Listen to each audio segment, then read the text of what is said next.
Kursi ada di depan, sujudlah di situ kalau tidak bengkak jidat. Sedangkan rumah ibadahnya orang Yahudi, rumah ibadahnya umat Islam memang dipersiapkan untuk sujud kepada pencipta langit dan bumi.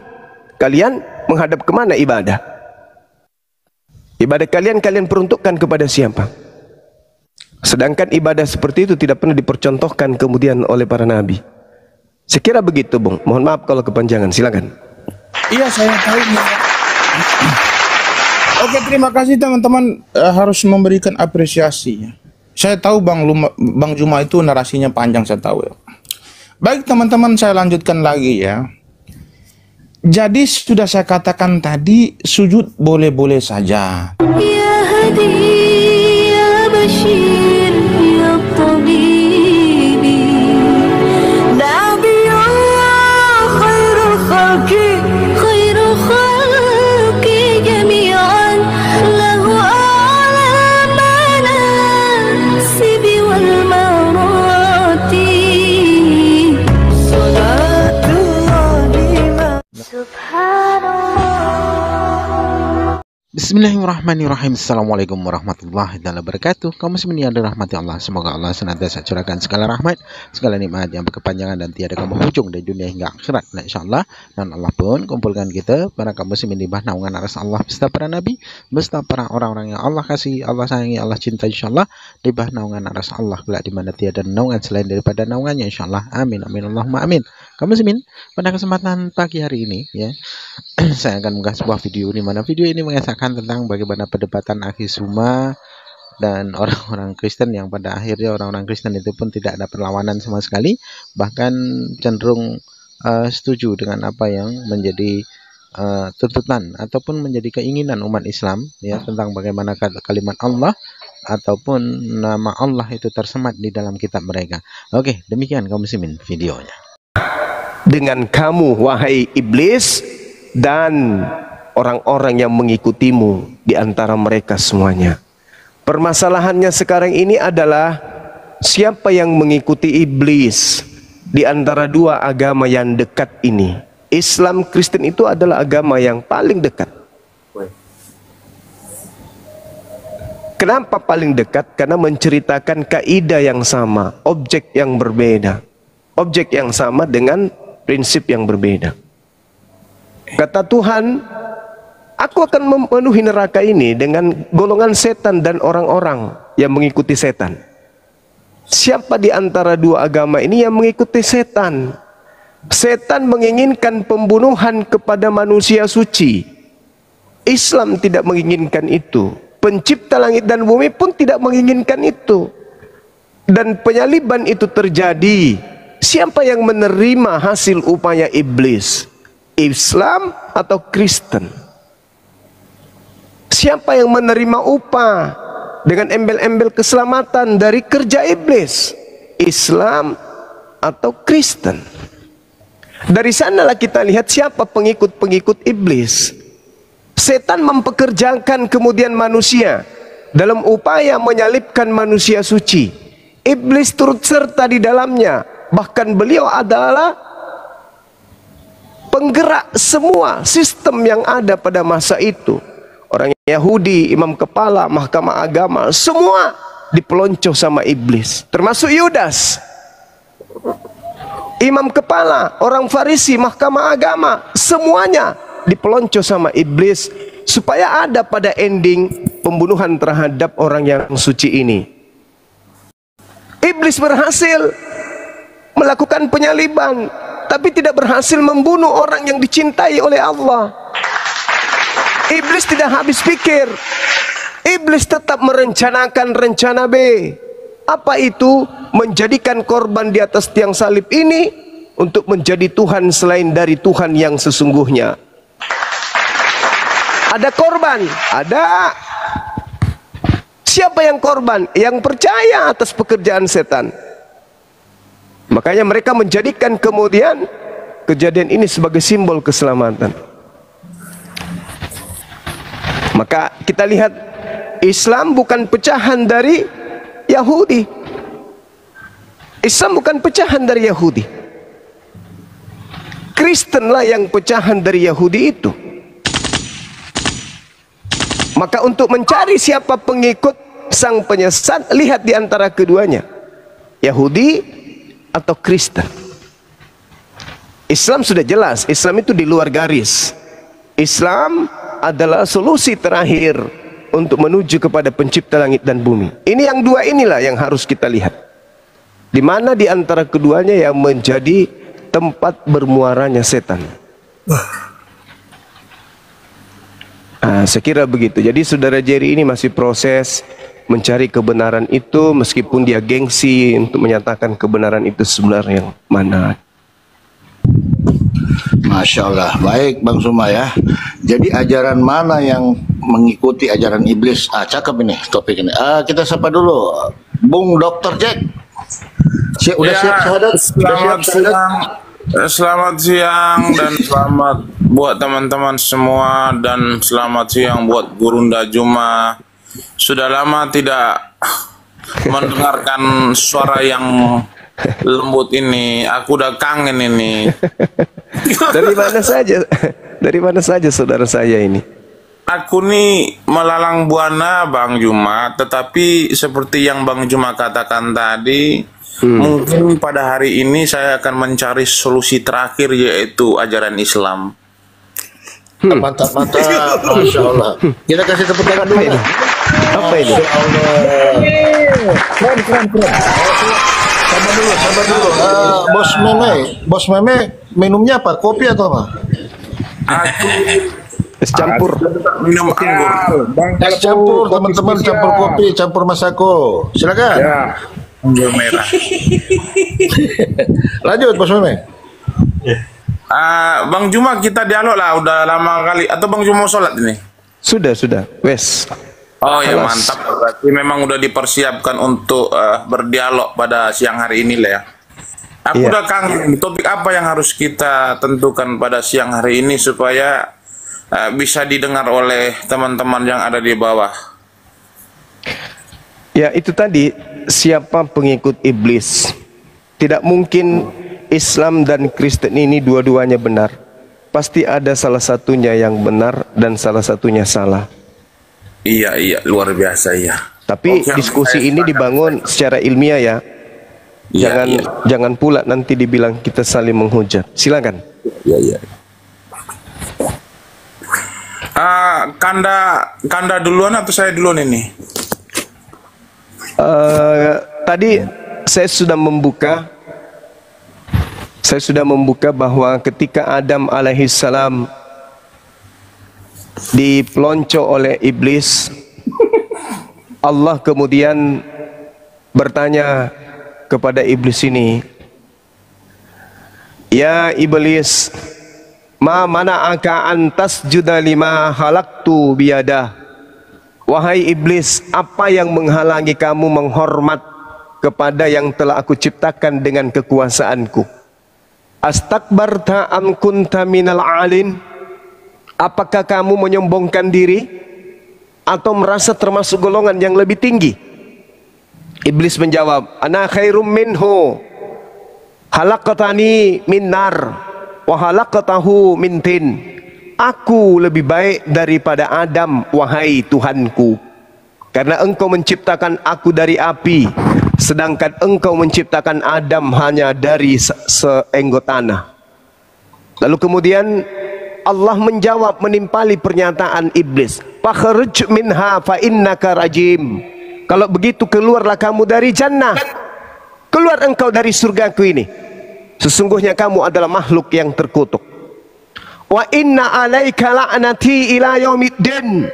Dan sungguh kutukanku terhadapmu iblis sampai hari pembalasan. Kemudian iblisnya menjawab apa? Tertunduk lalu menjawab, "Rabbi, Tuhanku, fa anzirni ila yaumi yub'atsun." Tangguhkanlah aku sampai pada hari mereka dibangkitkan. Saya menyampaikan ini saudara, karena di sini iblis masih mengakui Allah sebagai Tuhannya. Rabbi, wahai Tuhanku. Jadi iblis meskipun ingkar kepada perintah Allah, iblis masih percaya kalau Allah itu adalah Tuhan satu-satunya. Rabbi fa'anzirni ila yaumil yub'atsun. Wahai Tuhanku, tangguhkanlah aku sampai pada hari mereka manusia dibangkitkan dari kematian. Allah mengatakan apa? Fa innaka minal munzarin. Sesungguhnya kamu termasuk golongan yang diberi penangguhan. Artinya Tuhan mengiyakan iblis diberi umur panjang untuk mencoba manusia. Nah, saya teringat dengan Matius 23 nomor 15. Ada pengikut orang Farisi yang 2 kali lebih jahat. Maksudnya lebih dari iblis. Kalau iblis ingkar, iblis masih mengakui Allah yang maha suci lagi maha tinggi ini sebagai Tuhannya. Tetapi pengikut daripada orang Farisi, selain ingkar terhadap pencipta langit dan bumi, dia juga menyembah kepada ciptaan dari pencipta langit dan bumi. Nah, saya rasa ini yang harus kita bahas. Siapa pengikut setan, bahkan yang lebih setan daripada setan, apakah Islam atau Kristen? Demikian.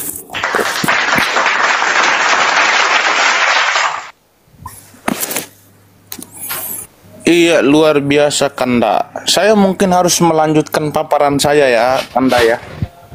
Silakan. Iya, baik.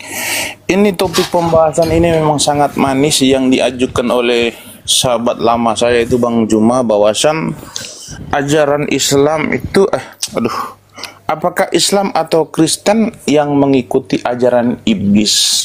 Tetap teman-teman Islam dan Kristen, bahwasan hari ini hanyalah sekedar dialog lintas agama ya, tetapi saya tidak akan mungkin mengatakan agama Islam itu adalah ajaran iblis, tetapi ini hanyalah sekedar dialog. Nah, baik. Saya akan memaparkan bahwasan dari perspektif Alkitab, bahwasan ajaran iblis itu adalah orang-orang yang tidak menuruti perkataan Tuhan. Nah, jadi orang yang tidak menuruti perkataan Tuhan itu dimasukkan ke dalam kategori mengikuti ajaran-ajaran iblis. Nah, mengingatkan saya ada sebuah peristiwa ketika Yesus berkhotbah ataupun memberitakan Injil, yaitu kabar keselamatan dari surga kepada orang-orang Israel. Lalu mereka ini adalah bangsa yang tegar tengkuk, yang selalu membantah ketika Tuhan menyampaikan kabar baik kepada mereka. Ini sebuah peristiwa tertulis di dalam Yohanes 8:44. Maka Yesus mencelah orang-orang tersebut. Apa celahan Yesus kepada mereka? Yesus mengatakan mereka bahwasan iblislah yang menjadi bapakmu dan kamu ingin melakukan keinginan-keinginan bapakmu. Yang dimaksud di sini, iblislah yang menjadi bapakmu artinya iblislah yang menjadi Tuhanmu. Dan kamu ingin melakukan keinginan-keinginan Tuhanmu. Ia adalah pembunuh manusia sejak semula dan tidak hidup dalam kebenaran. Sebab di dalam dia tidak ada kebenaran. Apabila ia berkata dusta, ia berkata atas kehendaknya sendiri. Sebab ia adalah pendusta dan Tuhan segala dusta. Jadi Yesus menegaskan bahwasan orang yang tidak mendengar perkataan Tuhan adalah orang-orang tersebut mengikuti ajaran setan ataupun iblis. Nah, kategori-kategori orang yang tidak mengikuti ajaran Tuhan ini apa saja? Orang-orang tersebut adalah mengikuti ajaran-ajaran palsu yang diajarkan oleh nabi-nabi palsu. Jadi kategori orang yang tidak mengikuti perintah Tuhan ataupun mendengar perkataan Tuhan, kategorinya adalah orang-orang yang mengikuti nabi-nabi palsu, pengajaran sesat kepada mereka. Lalu mereka ini mengikuti ajaran-ajaran palsu, artinya ajaran iblis. Nah, nabi-nabi palsu mengajarkan tentang ajaran-ajaran palsu ini. Dia tidak bisa berbuat mujizat secara langsung kepada manusia yang disaksikan oleh banyak orang. Maka ketika diuji oleh nabi-nabi yang lain, apakah dia bisa melakukan mujizat? Dia tidak bisa melakukan mujizat. Itu adalah kategori nabi-nabi palsu. Kalau sudah dikatakan nabi-nabi palsu, berarti dia mengajarkan tentang ajaran palsu yang bersumber dari iblis. Nah, saya mungkin mengutip sebuah peristiwa ya, yang terjadi di zaman Elia. Di dalam 1 Raja-Raja 18 ayat 1 sampai 46. Nah, di 1 Raja-Raja ayat 1 Raja-Raja 18 ayat 1 sampai 6 ini menceritakan sebuah peristiwa. Ada sekelompok nabi palsu yang mengajarkan kepada bangsa Kanaan dan bangsa Israel bahwa Tuhan yang sebenarnya itu adalah Baal.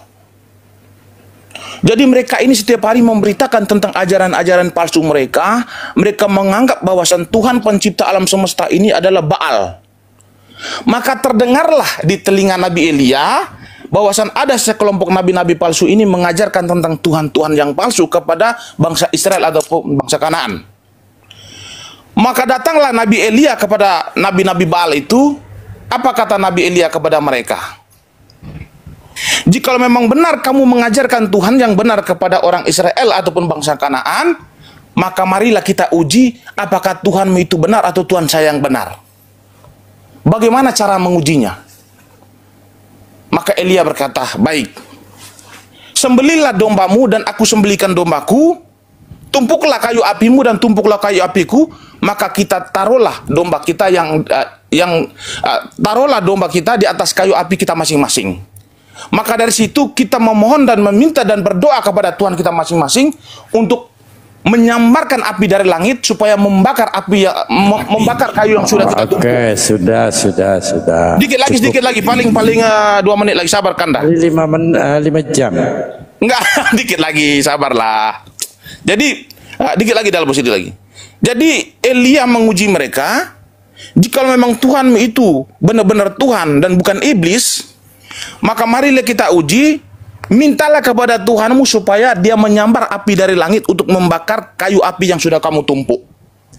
Maka nabi-nabi palsu ini pun mengiyakan apa yang ditantang oleh Nabi Elia. Maka mereka memulai pertarungan itu.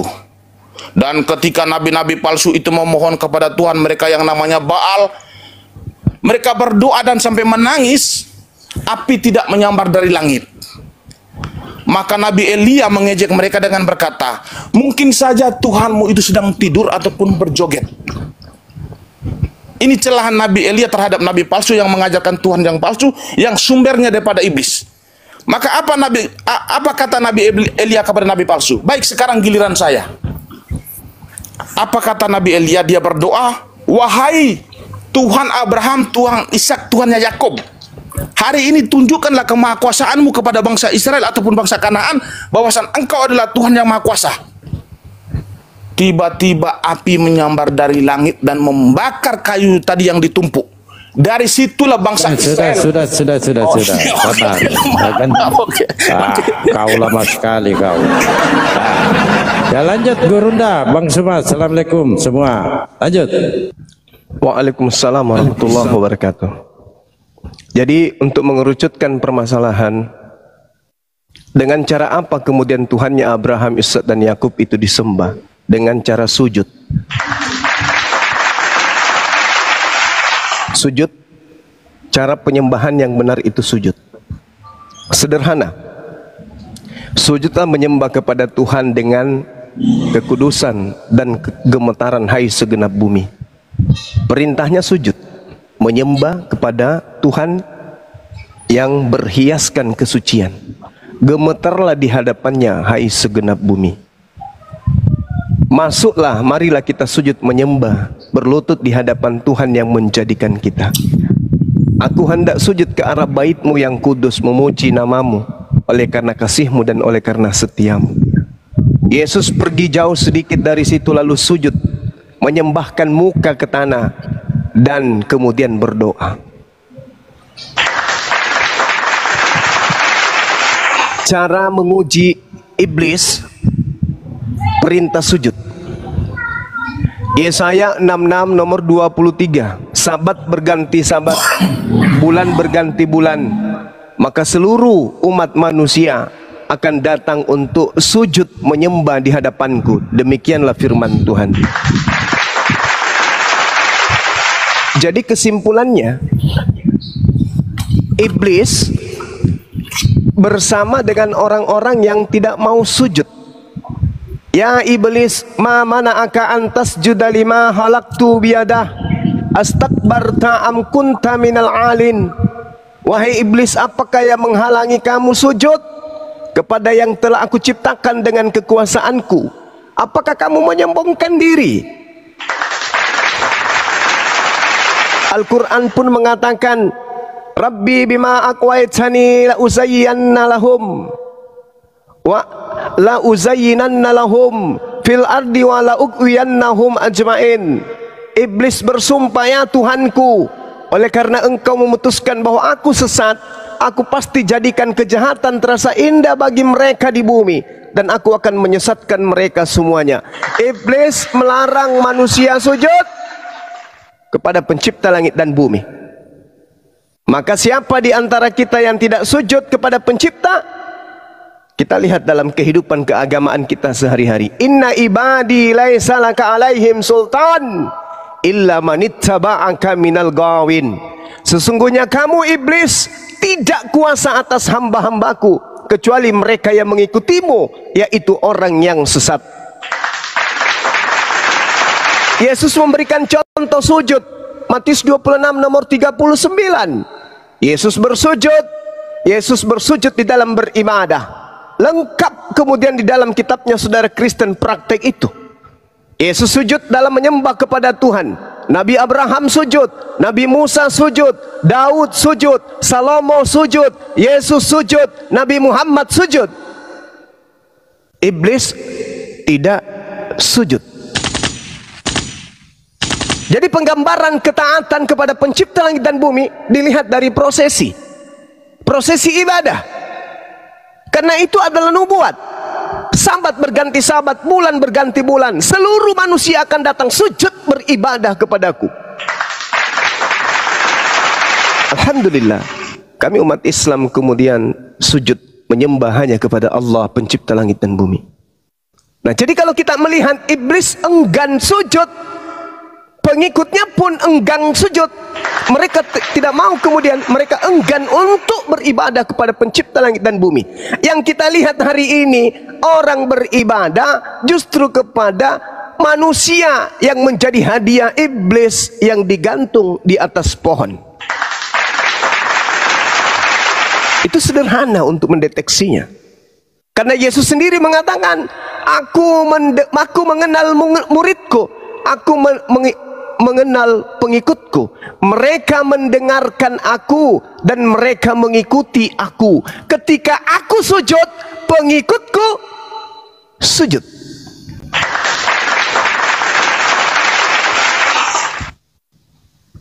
Nabi Muhammad sallu kama ra'aitu muni usalli. Sujudlah kalian sebagaimana kalian melihat aku sujud. Jadi hari ini kalau kita mau lihat siapa pengikut iblis, siapa yang tidak sujud di dalam beribadah. Kalau saudara Kristen sujud, nanti benjol semua jidatnya. Karena di gereja di depannya pas ada dudukan kursi, bahaya itu. Silakan saudara, kita sederhanakan aja, kita kerucutkan bahwa bukti ketaatan manusia kepada Tuhannya adalah sujud kepada penciptanya. Bukan salto, bukan jingkrak, apalagi kayang ke depan, roll belakang. Bukan. Tapi sujud sebagaimana yang dicontohkan oleh para nabi. Dan itu adalah perintah Tuhan. Bukan perintah siapapun, itu perintah Tuhan. Demikian, silakan. Masya Allah. Silakan Pak Dr. Mehmet yang dilantik oleh tukang gorengan. Silakan. Pakai dalil lah. Kau ini. Saya sudah melantik kau jadi profesor, kau ubah-ubah lagi kau. Oke. Nah. Baik, saya akan lanjutkan. Bantah pakai dalil. Iya. Tentang saya masih mungkin fokus kepada tentang penyesatan dulu ya. Jadi teman-teman jangan ini dulu lah, jangan ganggu dulu ya. Saya lanjutkan lagi ya. Nanti saya akan jawab tentang sujud ataupun yang lain-lainnya. Jadi saya melanjutkan peristiwa ajaran palsu yang terjadi di zamannya Nabi Elia. Nah, ajaran-ajaran palsu ini sudah pasti berasal daripada ajaran iblis untuk menyesatkan manusia. Maka Elia itu dengan semangatnya ingin menghancurkan ajaran-ajaran palsu ini. Dengan apa? Dengan membuktikan kemahakuasaan Tuhannya kepada manusia secara kasat mata pada zaman itu. Peristiwa ini membuat saya mengingatkan akan sebuah peristiwa yang terjadi di dalam Al-Quran. Peristiwa yang terjadi di dalam Al-Quran yaitu di Anfal ayat 32. Jadi ketika Nabi Muhammad memberitakan Al-Quran kepada bangsa Quraisy, maka bangsa Quraisy ini tidak yakin tentang apa yang disampaikan oleh Muhammad, apakah ini benar-benar berasal dari Allah Subhanahu wa taala ataupun Tuhan pencipta alam semesta, ataukah berasal dari bukan. Maka bangsa Quraisy ini mereka mau menguji Muhammad. Apa kata bangsa Quraisy kepada Muhammad? Di dalam surah Anfal ayat 32. Dan ingatlah ketika mereka orang-orang musyrik berkata, ya Allah. Aduh, ada yang dabling ini, jangan. Bang Dalbo mute dulu, Bang Dalbo. Apa ya, tunggu. Kamu jangan kemana-mana, tak cabul kau itu. Iya aja. Ya di mute dulu. Oke, saya lanjutkan ya. Jadi bangsa Quraisy ini ingin menguji kira-kira Al-Quran ataupun firman Allah yang disampaikan Muhammad kepada mereka ini benar-benar dari Tuhan pencipta alam semesta atau bukan. Karena mereka dalam keraguan-raguan, bahkan mereka sampai berkata kepada Muhammad, Al-Quran yang kau beritakan kepada kami itu hanyalah dongeng orang-orang terdahulu. Makanya apa kata mereka kepada Muhammad? Di dalam surah Anfal 32, dan ingatlah ketika mereka orang-orang musyrik berkata, ya Allah, jika betul Al-Quran ini dialah yang benar dari sisi engkau, maka hujanilah kami dengan batu dari langit, atau datangkanlah kepada kami azab yang pedih. Peristiwa ini sama seperti ketika peristiwa di zaman Nabi Elia.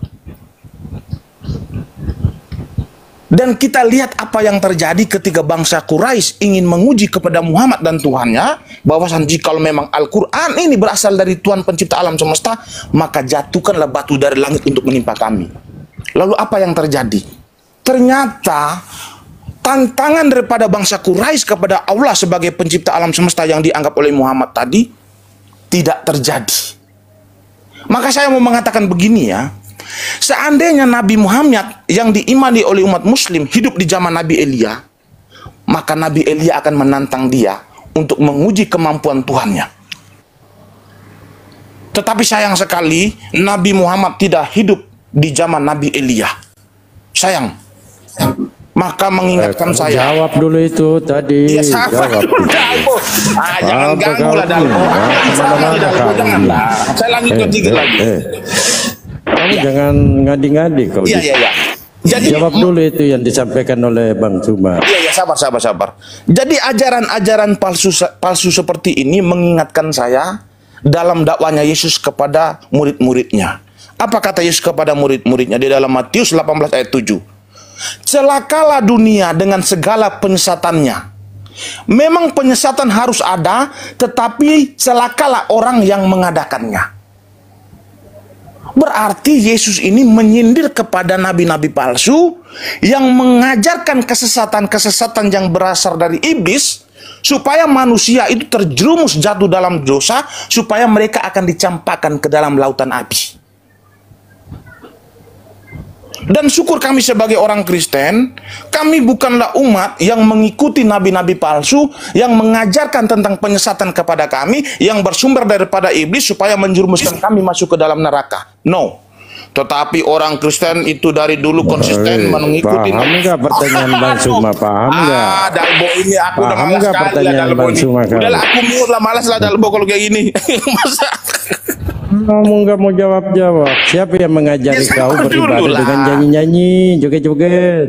Yes. Nabi-nabi terdahulu sudah dijabarkan oleh Bang Suma. Mereka Ya semua tahu, setuju. janganlah ganggu Bang Juma lagi konsen itu.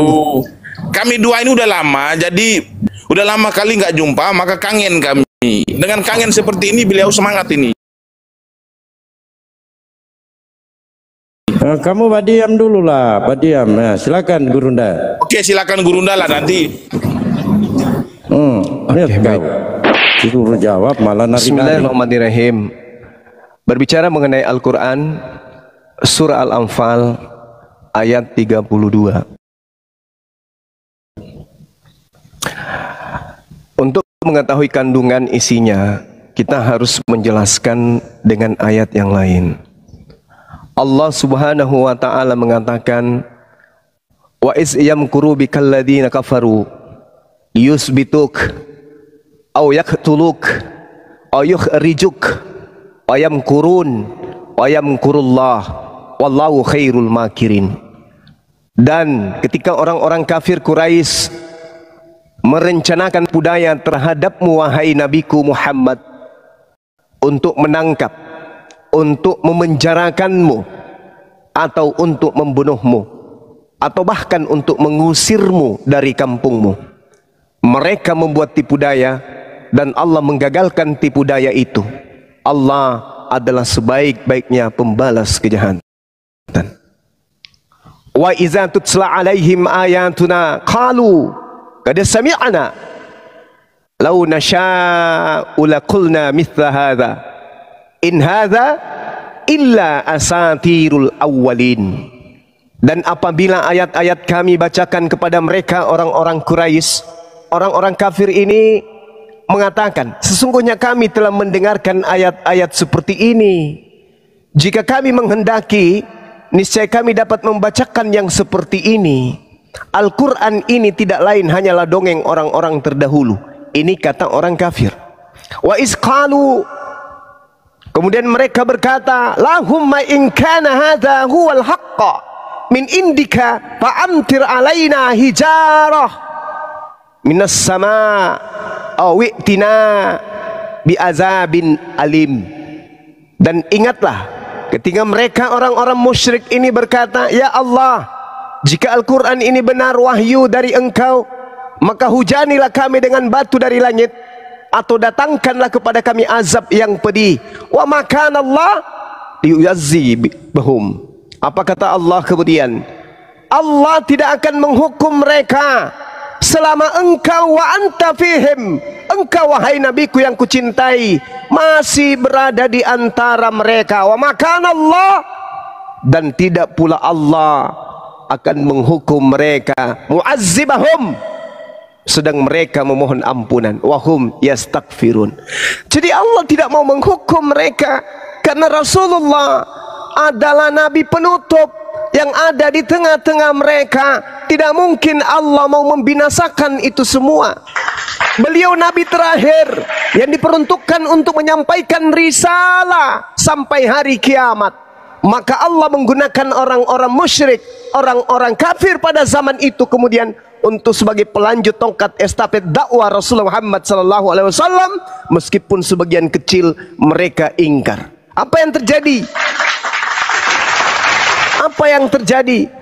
Orang-orang Quraisy, orang-orang kafir justru bergelombang, berkelompok-kelompok, kemudian mereka memeluk ajaran Islam dan menjadi orang-orang pertama, golongan orang-orang pertama pada masanya untuk beriman kepada baginda Rasulullah Muhammad sallallahu alaihi wasallam. Allah menjawab itu, wa ma kana Allahu liyu'azzibahum wa anta fihim.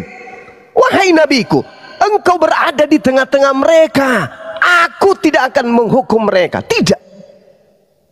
Wa ma kana Allah mu'azzibahum, dan tidak pula Allah akan menghukum mereka sedang mereka memohon ampunan. Wahum yastaghfirun, mereka memohon ampun. Bagaimana mungkin Allah ingin mengazab mereka?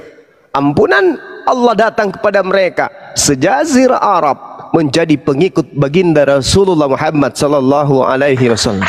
Sujud mereka, tanah Arab bertasbih, tahmid, takbir, bersujud kepada pencipta langit dan bumi. Sedangkan yang tidak sujud kepada pencipta langit dan bumi, ketika kemudian di dalam pengajaran Nabi Musa, di dalam bilangan 20 misalnya, apa yang dikatakan? Musa, Harun meninggalkan kemudian umatnya pergi ke pintu kemah pertemuan. Apa yang mereka lakukan berdua? Nabi Musa, Nabi Harun, kompak mereka kakak beradik sujud. Sujud. Sujud mereka menyembah kepada Allah.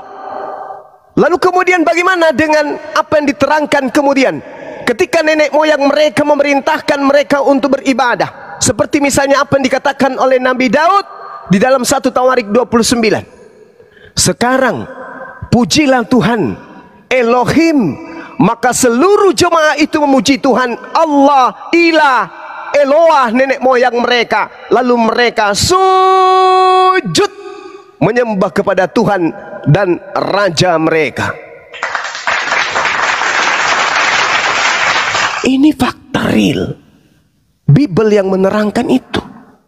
Orang-orang yang didatangkan sebagai nabi di hadapan pencipta langit dan bumi dan di hadapan ciptaan manusia mempertontonkan ibadah sujud.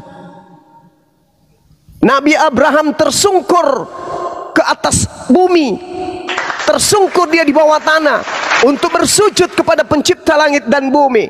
Sujud, sujud, sujud, dan sujud. Imamat, lalu keluarlah api dari hadapan Tuhan, lalu memakan habis korban bakaran dan segala lemak di atas mezbah. Ketika seluruh umat melihat itu, bersorak-soraklah mereka dan sujud menyembah kepada pencipta langit dan bumi. Hanya ada satu makhluk yang tidak mau sujud kepada pencipta, iblis dan konco-konconya. Mari kita lihat rumah ibadah Islam Kristen. Kita datang ke masjid, apa yang mereka lakukan? Allahu Akbar, Allahu Akbar. Mereka bersujud. Allahu Akbar, wahai dikau yang maha besar, kami sujud beribadah, menghambakan diri kepadamu. Kalau yang di gereja kita lihat, apa yang mereka lakukan?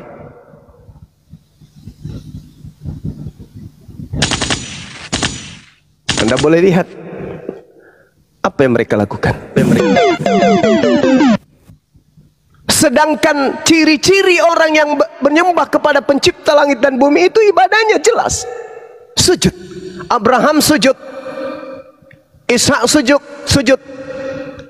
Yakub sujud, Nabi Musa sujud, Daud sujud, Salomo sujud, Daniel sujud, Yesaya sujud, semuanya sujud. Yesus sujud, malaikat pun sujud, Nabi Muhammad sujud, umat Islam sujud, Kristen joget.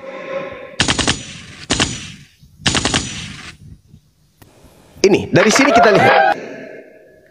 Dari sini kita lihat implementasi dalam kehidupan.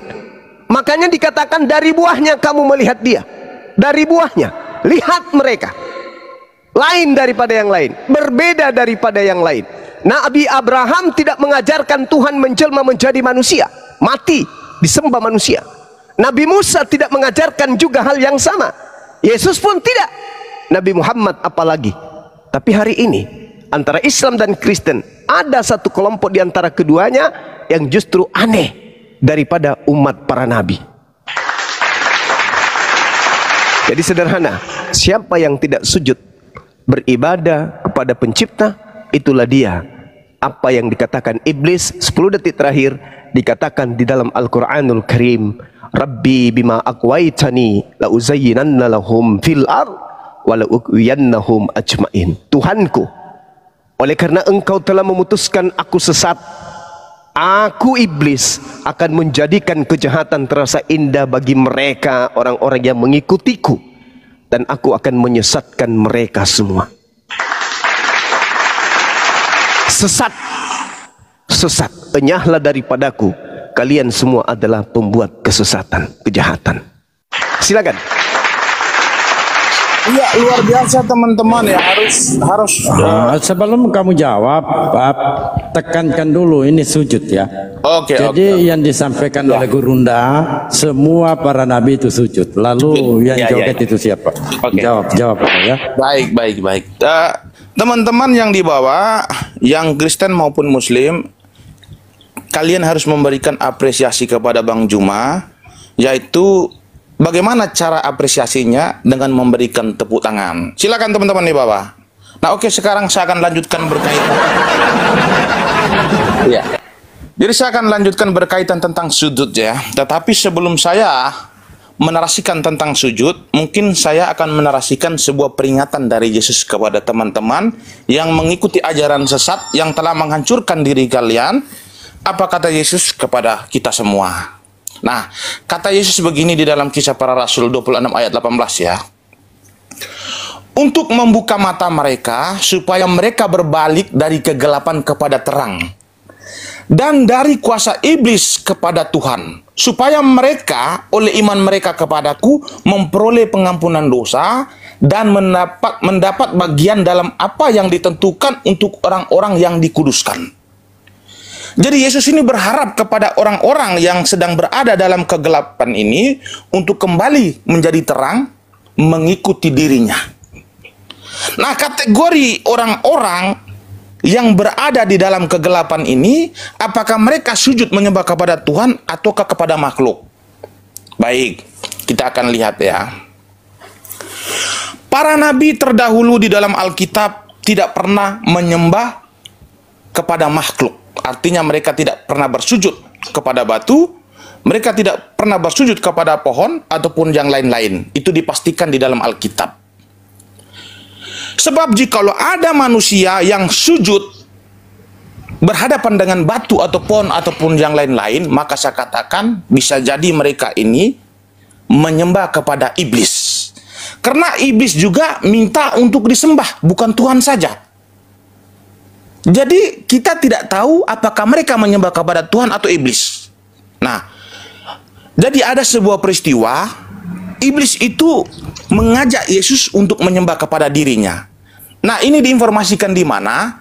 Ini diinformasikan di dalam Matius 4 ayat 8 sampai 11. Teman-teman, semoga pasang telinga baik-baik apa yang dipaparkan oleh seorang dokter Jeki untuk mengingatkan Anda supaya Anda tidak salah. Jangan tertawa Bang Juma. Tembak aku Bang Juma, tembak dulu. Oke, saya lanjutkan. Udah Bang. Ketawa dulu kau, Matt. Jadi ada sebuah peristiwa, iblis mengajak Yesus untuk menyembah kepada dirinya. Jadi teman-teman tahu bahwasan yang minta untuk disembah ini bukan hanya Tuhan, tetapi iblis juga. Maka saya berharap kepada umat-umat yang beragama, jangan sampai kalian salah menyembah. Maka saya akan membacakan sebuah peristiwa ketika iblis mengajak Yesus untuk menyembah kepada dirinya. Matius 4 ayat 8 sampai 11. Beginilah firman Tuhan. Dan iblis membawanya pula ke atas gunung yang sangat tinggi dan memperlihatkan kepadanya semua kerajaan di dunia dengan kemegahannya. Dan berkata kepadanya, semua itu akan kuberikan kepadamu jika engkau sujud menyembah aku. Iblis minta disembah, Pak, di sini bukan hanya Tuhan aja, tapi iblis juga minta disembah. Jadi para nabi di dalam Alkitab sudah dipastikan mereka menyembah kepada Tuhan. Karena di depan mereka tidak ada batu, tidak ada pohon ataupun yang lain-lain. Oke, sekarang kita masuk kepada teman-teman muslim. Ketika mereka naik haji ataupun pergi haji, mereka mengelilingi batu. Dan mereka tidak berani untuk membelakangi batu tersebut untuk bersujud. Tetapi saya pastikan bahwasan teman-teman ini pergi ke Mekah, mengelilingi batu ini lalu sujud kepada batu ini. Maka saya mungkin berasumsi begini, jangan sampai teman-teman ini salah sujud. Kenapa saya katakan salah sujud? Nabi-nabi terdahulu sujud itu tidak ada batu. Kenapa teman-teman ini malah sujud di hadapan batu? Jadi saya berharap bahwasan jangan sampai teman-teman ini jatuh dalam kesesatan. Kenapa saya katakan teman-teman ini jangan sampai jatuh dalam kesesatan? Karena Tuhannya teman-teman ini mengutus setan ataupun iblis ini untuk menyesatkan manusia. Jangan ganggu lah. Aku kalau lagi bernarasi jangan ganggu, Bang. Saya lanjutkan lagi, Bang, ya. Jadi di dalam surat Miriam 83, Tuhan yang disembah oleh umat,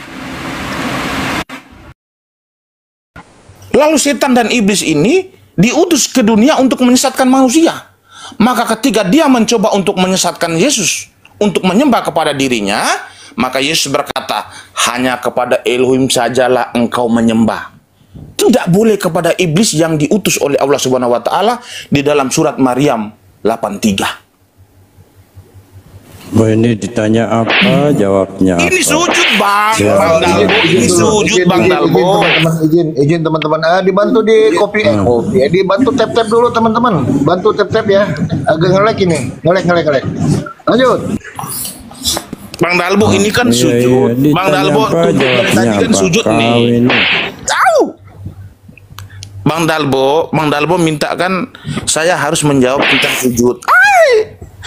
Oke, untuk sementara Bang Juma sudah tidak sabaran, mungkin beliau akan melakukan counter yang sangat luar biasa. Silakan. Baik. Jadi nubuatan tentang ibadah tadi saya sudah menjelaskan Yesaya 66 nomor 23. Sabat berlalu, bulan boleh berlalu, namun manusia kelak semuanya akan datang sujud beribadah kepada Aku. Itu dulu. Nubuatan itu harus tergenapin. Kemudian terkait dengan Mekah, diterangkan di dalam kitab Yesaya 60. Dikatakan bahwa pintu-pintu gerbangmu akan terbuka senantiasa, baik siang maupun malam, tidak akan tertutup, supaya orang dapat membawa kekayaan bangsa-bangsa mereka kepadamu, sedang raja-raja mereka ikut digiring sebagai tawanan. Sebagai ganti keadaanmu dahulu, ketika engkau ditinggalkan, dibenci dan tidak disinggahi seorang pun, sekarang Aku akan membuat engkau menjadi kebanggaan abadi, menjadi kegirangan turun-temurun.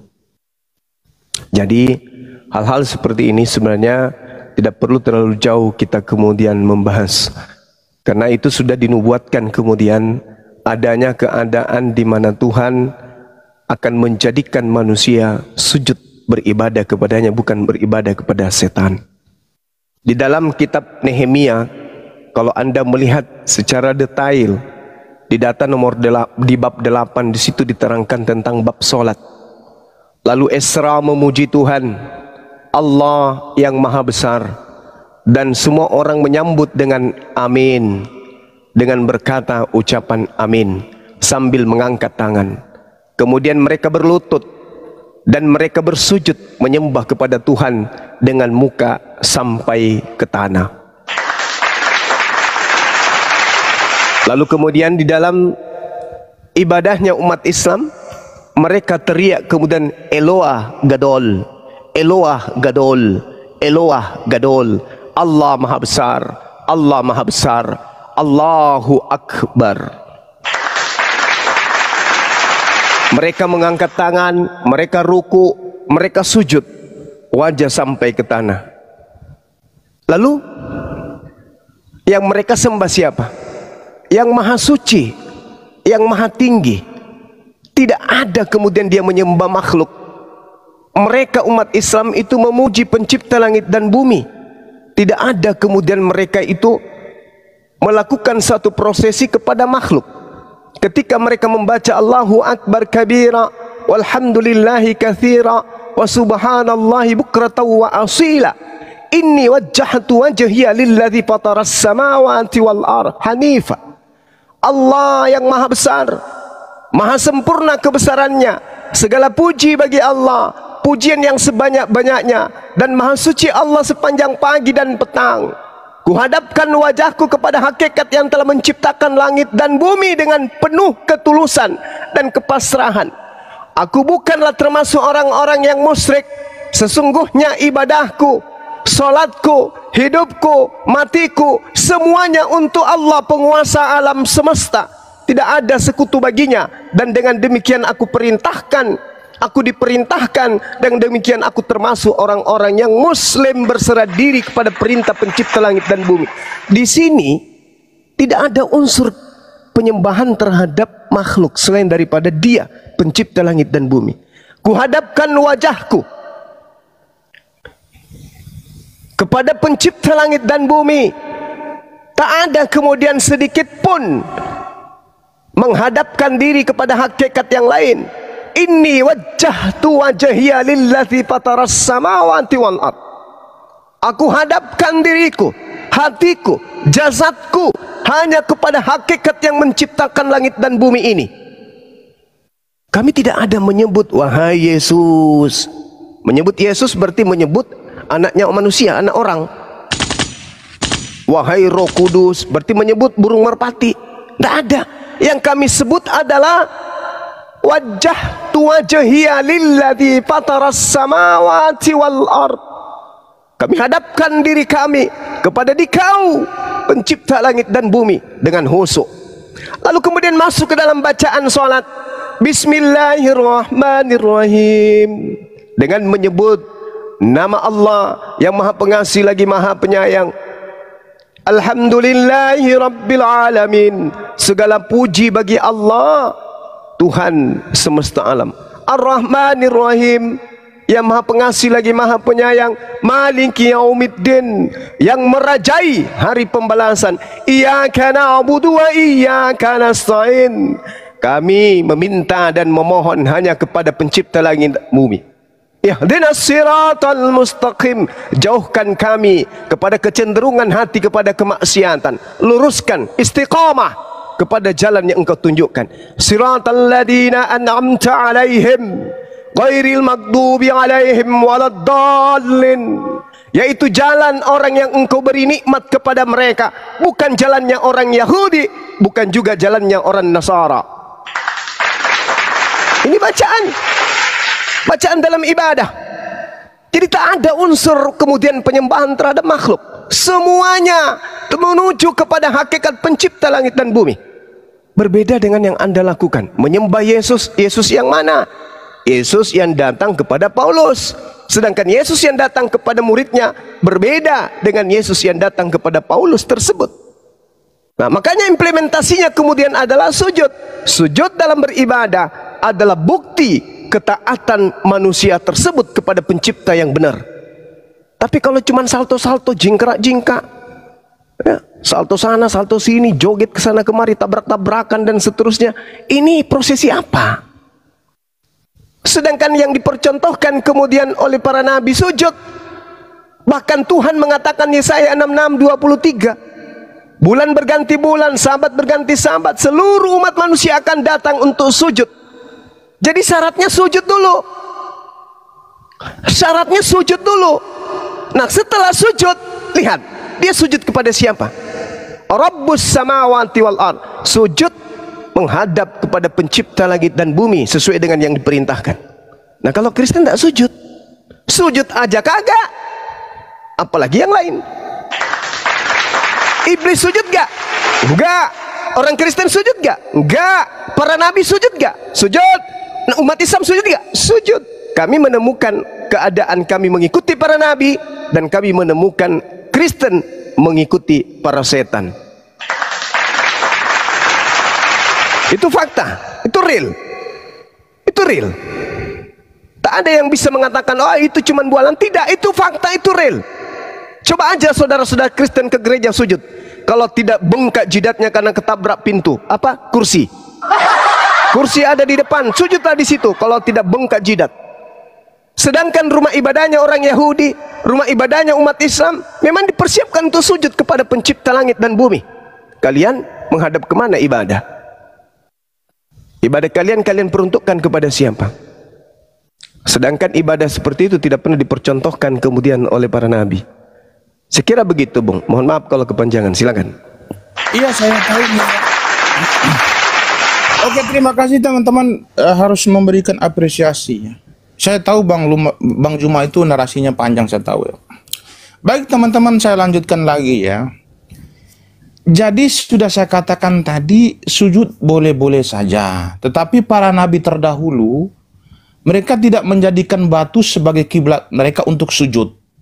Maka saya berharap kepada teman-teman yang memiliki akal ya, jangan sampai salah sujud.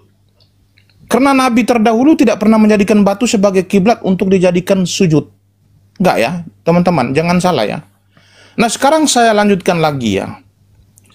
Jadi Yesus ini dalam pengajarannya itu sangat luar biasa. Beliau mempertegas tentang ajaran-ajaran palsu yang berasal dari iblis ini.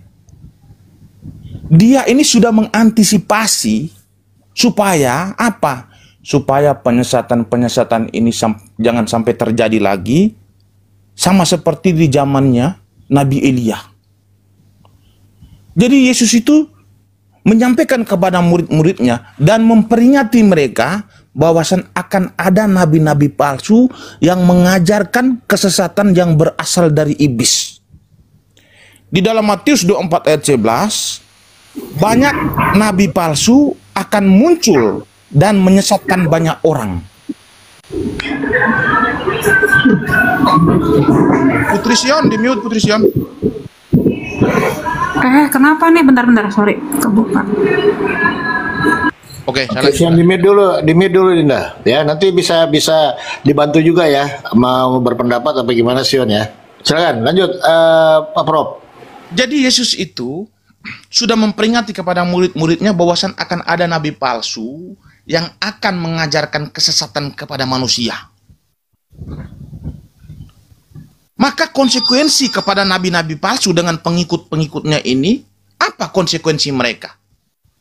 Orang-orang ini akan dicampakkan. Mulutmu mengecil, Matt. Mengecil mulutmu. Mulutmu mengecil. Jangan diganggu dulu lah.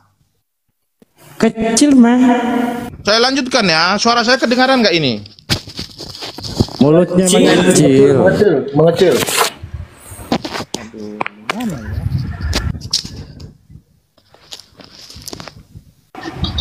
Ya, coba Mei, hilang suara. Sekarang. Oke, lanjut. Oke, saya lanjutkan ya.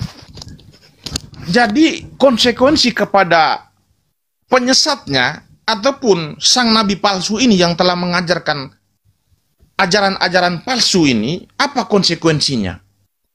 Konsekuensinya ini nabi palsu dengan iblis ataupun dengan pengikutnya ini akan dicampakkan ke dalam lautan api. Di dalam neraka mereka ini nanti hidup. Di mana ayatnya?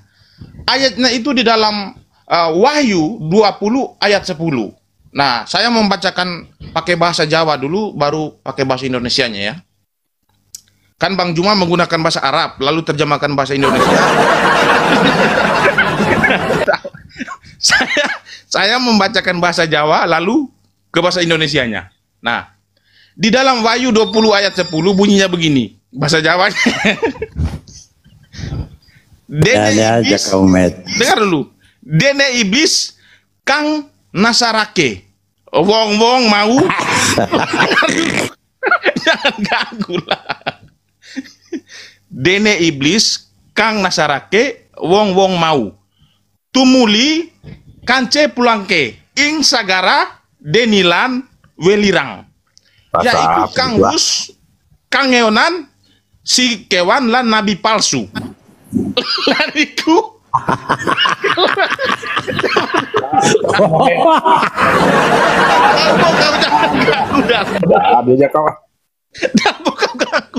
Kalau nggak bersih janganlah rusak, orang marah, orang Jawa nanti. Tidak mau ganggu, tidak boy. Udahlah dalam malas aku jangan ganggu lah Bang Cuma dulu itu. Serius lah kau, serius, jangan gitu ah. Ya oke, kita lanjutkan ya. Jadi bahasa Jawanya tadi udah jelas ya. Nah, kita terjemahannya. Dan iblis yang menyesatkan mereka dilemparkan ke dalam lautan api dan belerang, yaitu tempat binatang dan nabi palsu itu. Dan mereka disiksa siang malam sampai selama-lamanya. Jadi orang-orang yang mengikuti ajaran nabi-nabi palsu ini yang telah menyesatkan mereka yang bersumber daripada iblis ini, konsekuensinya akan dicampakkan ke dalam lautan api. Lalu bagaimana dengan orang Kristen? Orang Kristen itu kami sudah meninggalkan nabi palsu. Maka Yesus berkata di dalam Yohanes 4 ayat 4, kamu berasal dari Elohim, anak-anakku. Dan kamu telah mengalahkan nabi-nabi palsu itu. Sebab roh yang ada di dalam kamu lebih besar daripada roh yang ada di dalam dunia. Kristen ini telah mengalahkan nabi-nabi palsu serta pengajaran-pengajaran palsunya. Jadi kami tidak akan mendapatkan konsekuensi daripada Tuhan. Lalu kita akan lanjutkan ayat-ayat berikutnya. 1 Yohanes 3 ayat 8. Barang siapa yang tetap berbuat dosa yang berasal dari iblis, sebab iblis berbuat dosa dari mulanya. Untuk inilah anak-anak Allah menyatakan dirinya, yaitu supaya ia membinasakan perbuatan-perbuatan iblis itu. Yesaya 41 ayat 10, jangan takut, sebab aku menyertai engkau. Janganlah bimbang, sebab aku ini Tuhanmu. Aku meneguhkan, bahkan akan menolong engkau. Aku akan memegang engkau dengan tangan kananku yang membawa kemenangan. Orang Kristen ini sudah mendapatkan kemenangan untuk melawan iblis. Jadi saya berharap kepada teman-teman, lawanlah iblis dengan pengajaran-pengajaran palsunya, dengan nabi-nabi palsunya, yaitu mengajak kalian itu untuk sujud kepada makhluk, bukan kepada Tuhan. Kenapa saya katakan kalian sujud kepada makhluk? Kalian pergi ke Mekah itu sujud kepada batu. Kalian mengelilingi batu dan sujud kepada batu itu. Apakah kalian berani membelakangi batu? Saya katakan tidak. Nabi-nabi terdahulu tidak pernah menjadikan batu sebagai kiblat mereka. Nabi-nabi terdahulu tidak pernah menjadikan batu untuk menjadikan kiblat dalam sujud mereka. Wahai teman-teman, sadarlah akan pengajaran ini. Kembalilah kepada Kristus, karena hanya kepada Dialah ajaran yang sesungguhnya, dan Dia bukanlah Tuhan yang palsu dan nabi-nabi palsu. Haleluya, semoga Tuhan Yesus memberkati. Kebetulan saya ini ada kegiatan. Saya minta maaf kepada Bang Juma dan seluruh teman-teman yang hadir di sini dan umat muslim dan Kristen. Kabur. Ini hanya Mau kemana, Met? Jangan dulu, Met. Satu round dulu, Met. Satu round. Bang Juma minta maaf, Bang Juma ya. Didengar dulu, saya terakhir juga dengar. Ya. Saya dengar. Ya. Nanti akan lanjut dilalui oleh Putri. Dan tadi kamu muslimin ya, yang dimana perdebatan itu berlangsung tanpa ada perlawanan. Jadi orang-orang Kristen ini mungkin, kalau bagi yang sudah menyadari yang dimana mereka berdebat tidak mungkin menang, maka mereka tidak mungkin melawan terlalu frontal ya, kalau yang mempunyai rasa malu. Tapi bagi Kristen-Kristen yang memang di dalam hatinya itu ada penyakit ya, kebencian yang ada, maka sudah barang tentu dia akan memberikan perlawanan. Mereka akan memberikan perlawanan dengan perlawanan yang sifatnya frontal, mencaci memaki dan menghina sesamahan umat muslim, dan juga menghina nabi umat muslim, dan juga menghina Allah dan firman-firmannya. Karena apa? Karena memang mereka tidak mampu membalas, terkecuali ya dengan hujatan, dengan hinaan, oleh karena memang mereka tidak berilmu. Nah, untuk Akhi Zuma sendiri memang ketika memberikan penguraian sebenarnya mudah untuk dicerna, mudah untuk dimengerti. Hanya saja orang-orang kafir lah yang tidak mampu tidak mampu menyanggahnya, lalu mereka berpura-pura tidak paham ya, lalu memberikan pertanyaan yang sifatnya berulang-ulang agar nampak pintar begitu. Itulah trik-trik mereka, karena memang tidak ada keilmuan di dalam kekristenan itu. Baik kaum muslimin, saya rasa sampai di sini saja, sampai sini dahulu, dan kita akhiri video saya ini. Wassalamualaikum warahmatullahi wabarakatuh. Ya Hadi, ya Bashir, ya Tabib.